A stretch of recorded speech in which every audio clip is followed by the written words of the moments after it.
નમસ્કાર વિદ્યાર્થી મિત્રો, આપણે ધોરણ 11 કોમર્સમાં આંકડાશાસ્ત્રમાં પ્રકરણ 5 વિષમતાનો અભ્યાસ કરી રહ્યા છીએ.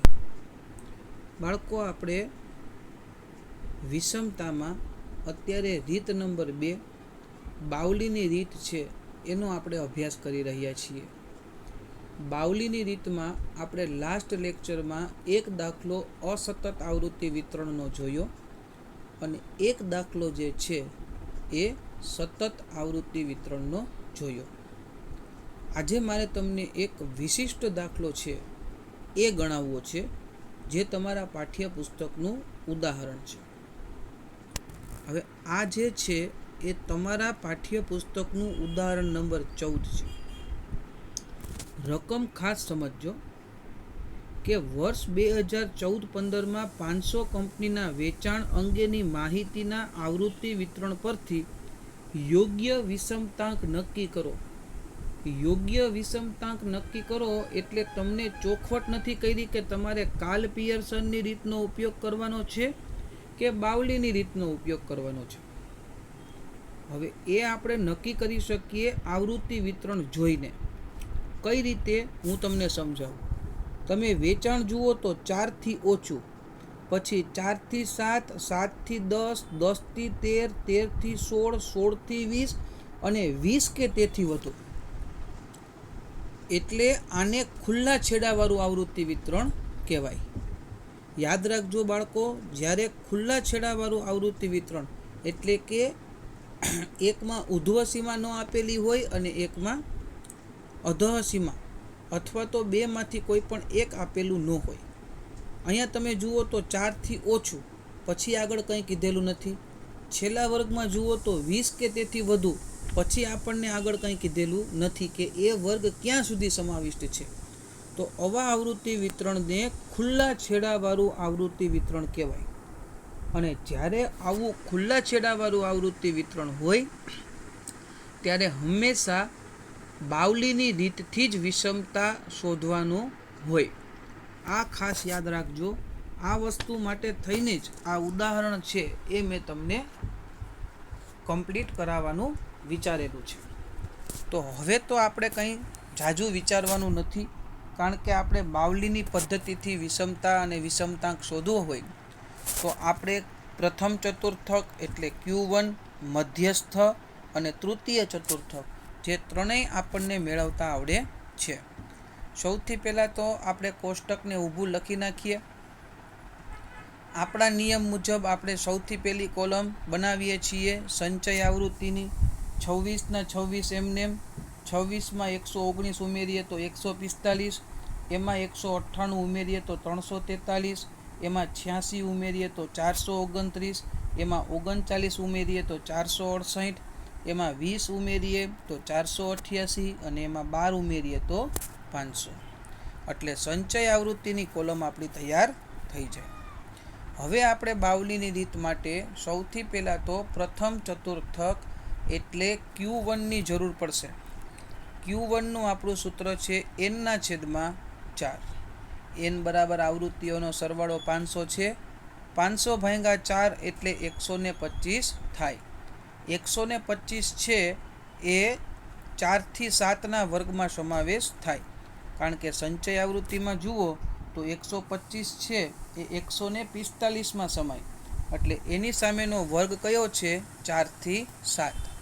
આવૃત્તિ વિતરણ નિવારક છે એટલે કોઈ ચિંતા નથી.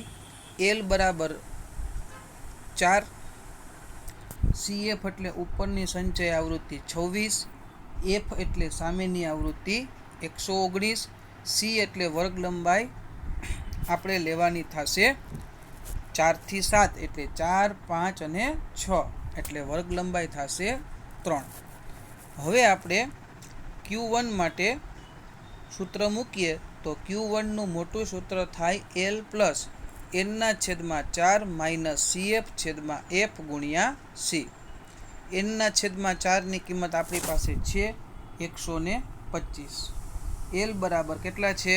4. અને 4 પ્લસ 125 માઇનસ CF કેટલા? 26 છેદમાં F કેટલા? 119. અને સી બરાબર વર્ગ લંબાઈ ગુણ્યા 3. હવે 125માંથી 26 બાદ કરવાના અને એને 3 વડે ગુણો એટલે 297 આવે. એને ભાંગ્યા 119 કરો એટલે 2.4958 આવે. હવે 4 પ્લસ 2.4958 કરો એટલે 6.4958 આવે. ત્રીજો આંકડો 5 કે 5થી મોટો હોય તો બીજો આંકડો 1 પોઈન્ટ વધી જાય. એટલે 6.4958 છે એની જગ્યાએ Q1 છે એ 6.50 થઈ જાય. આ તો મળી ગયું પ્રથમ ચતુર્થક એટલે કે Q1ની કિંમત આપણને મળી ગઈ. હવે આપણે મેળવવાનો થશે મધ્યસ્થ. મધ્યસ્થ m બરાબર n/2. n બરાબર 500 છે. 500 ભાગ્યા 2 એટલે 250 થાય. 250મું અવલોકન સંચય આવૃત્તિમાં તમે જુઓ એટલે 250 છે 343માં સમાવેશ થાય એટલે વર્ગ મળે 7 થી 10.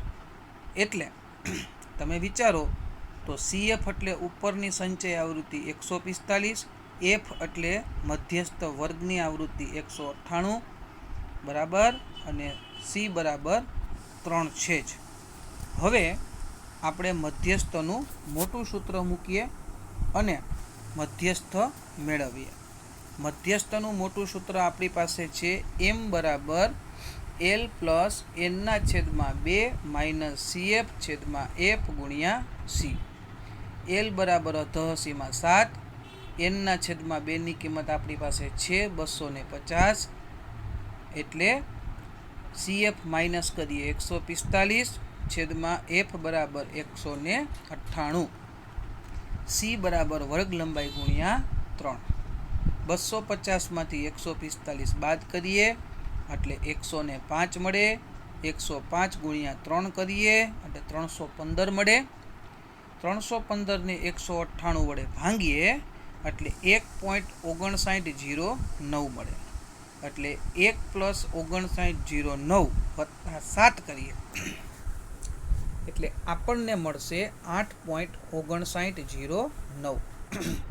એટલે મધ્યસ્થની કિંમત થશે 8.59. ત્રીજો આંકડો 5 કે 5થી મોટો નથી એટલે 1 પોઈન્ટ વધારવાનો પ્રશ્ન આવતો નથી. હવે આપણે મેળવવું છે તૃતીય ચતુર્થક એટલે કે Q3. Q3 છે એનું સૂત્ર થાય 3/n/4. 3/500/4 એટલે 3 ગુણ્યા 125. 3 ગુણ્યા 125 કરો એટલે 375માં અવલોકનની કિંમત સંચય આવૃત્તિમાં જોતા 375 છે એ 10થી 13ના વર્ગમાં સમાય.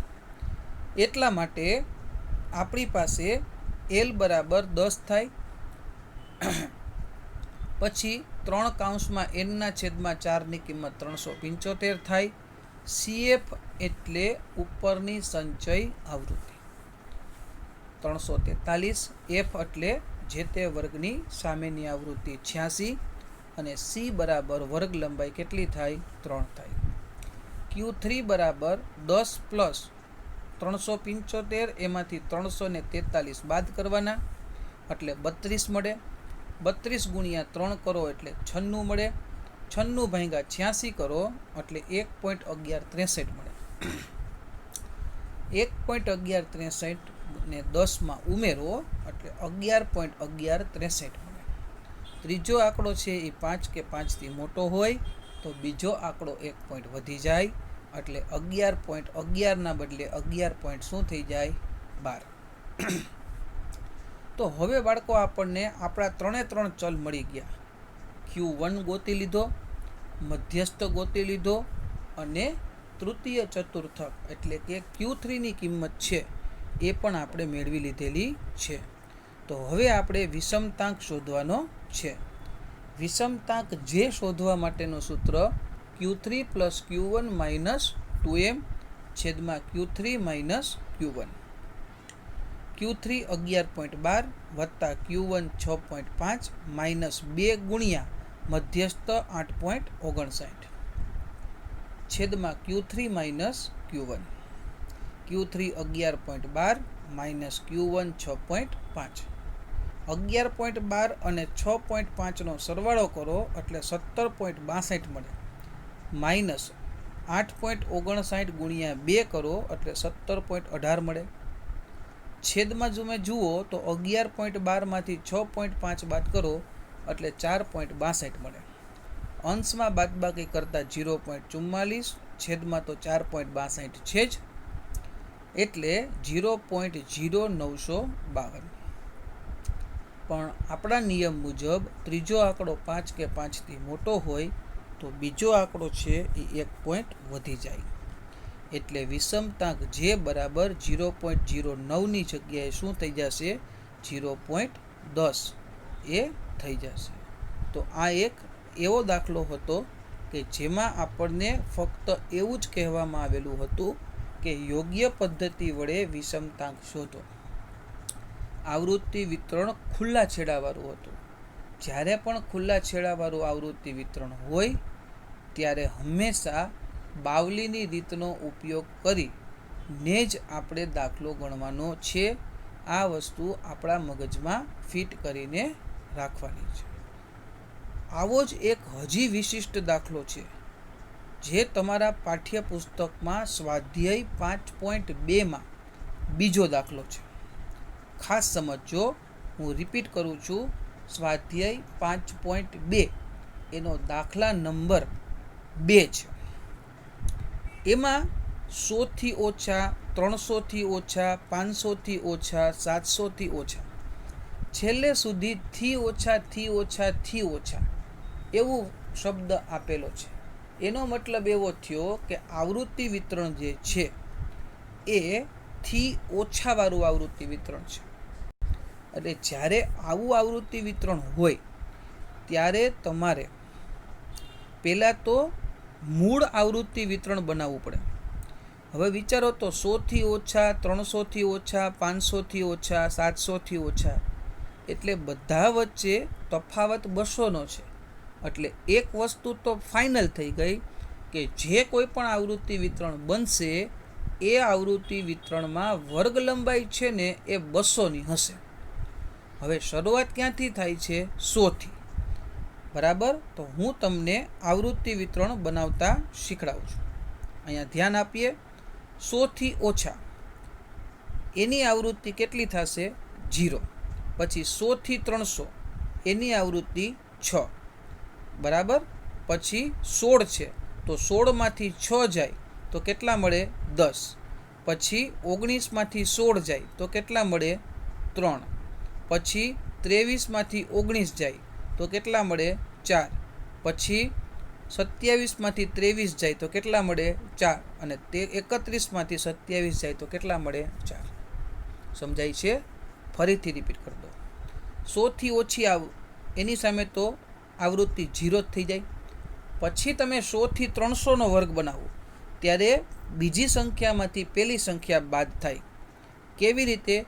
6માંથી 0 જાય એટલે 6, 16માંથી 6 જાય એટલે 10, 19માંથી 16 જાય એટલે 3, 23માંથી 19 જાય એટલે 4, 27માંથી 23 જાય એટલે 4 અને 31માંથી 27 બાદ કરો એટલે 4. એટલે તમારું આ મૂળ આવૃત્તિ વિતરણ જે છે એ બની જાય.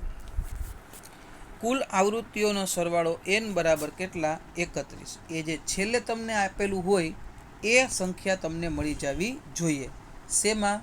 આવૃત્તિઓના સરવાળામાં, કુલ સંખ્યામાં તમને મળી જવી જોઈએ, જે આપણને મળી ગઈ છે. તો હવે આવૃત્તિ વિતરણ છે એ એકદમ નોર્મલ થઈ ગયું છે. હવે આપણે સંચય આવૃત્તિની કોલમ એટલે કે CF બનાવીએ. પહેલાં 0ના 0 એમને, 0માં 6 ઉમેરો એટલે 6, 6માં 10 ઉમેરો તો 16, 16માં 3 ઉમેરો તો 19, એમાં 4 ઉમેરો તો 23, 4 ઉમેરો એટલે 27 ને 4 ઉમેરો એટલે 31. તો આ જે દાખલો હતો એમાં આવૃત્તિ વિતરણ છે એ આપણે પહેલાં બનાવવું પડે એમ હતું, કારણ કે એમાં સતત આવૃત્તિ વિતરણ છે. એમાંથી ઓછા હતું. આપણને ચોખવટ તો કરી જ દીધી છે કે બાવલીની રીતથી વિષમતા અને વિષમતાંક શોધો, પણ થી ઓછાવાળું આવૃત્તિ વિતરણ હતું એમાંથી આપણે મૂળ આવૃત્તિ વિતરણ બનાવવાનું છે. એ આપણે બનાવી નાખ્યું. તો હવે તો આપણા માટે દાખલો નોર્મલ થઈ ગયો. બાવલીની રીત હોય એટલે આપણે Q1 મધ્યસ્થ M અને Q3 આ 3 વસ્તુ આપણે મેળવવી પડે. જે આપણે મેળવેલી છે Q1 બરાબર n/4 31/4 એટલે 7.75 અવલોકનનો સમાવતો વર્ગ. CFમાં તમે જુઓ તો 7.75 છે એ શેમાં સમાય? તો કે 16માં સમાય. તો એ કયા વર્ગમાં આવે? 300 થી 500. મોટું સૂત્ર મૂકી દેવાનું. Q1 બરાબર L plus n/4 minus CF/F ગુણ્યા C. હવે તમને Q1 શોધતા આવડતો જ હોય, કારણ કે આપણે આટલા બધા દાખલાઓ ગણી ગયા. જોઈ લ્યો છતાં પણ ઓન સ્ક્રીન આપણે 7.75 માંથી 6 બાદ કર્યા, છેદમાં 10, વર્ગ લંબાઈ 200 બરાબર 7.75 માંથી 6 જાય તો 1.75 વધે, 200 અને છેદમાં 10 છે એનો 1 0 ઉડે એટલે 20 વધે. 1.75 ગુણ્યા 20 કરીએ એટલે 35 થાય. એનો 300 વારે સરવાળો કરીએ એટલે 335 મળે. આવી જ રીતે મધ્યસ્થ ગોતવાનો થાય.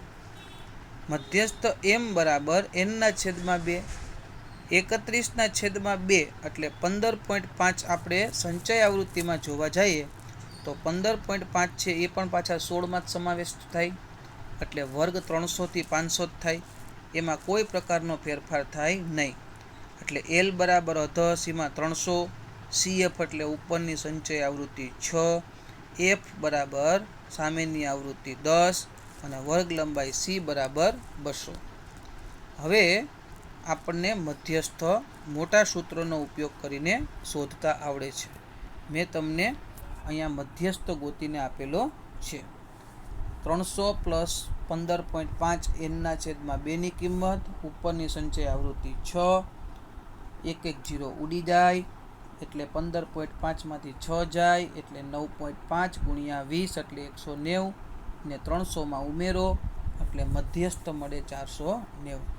કેલ્ક્યુલેટર સામે રાખીને જ સાદુરૂપ આપવાનું છે. ત્યારબાદ હવે લાસ્ટ આપણે Q3 શોધવાનો છે. Q3 બરાબર 3/n/4, n બરાબર 31/4 એટલે 7.75 ગુણ્યા 3 એટલે 23.25. 23.25 જે છે એ 27માં સમાવિષ્ટ થાય એટલે આપણો વર્ગ થાય 900 થી 1100. એટલે L બરાબર 900, CF એટલે ઉપરની સંચય આવૃત્તિ 23, F એટલે સામેની આવૃત્તિ 4 અને વર્ગ લંબાઈ તો C બરાબર સમાન છે 200.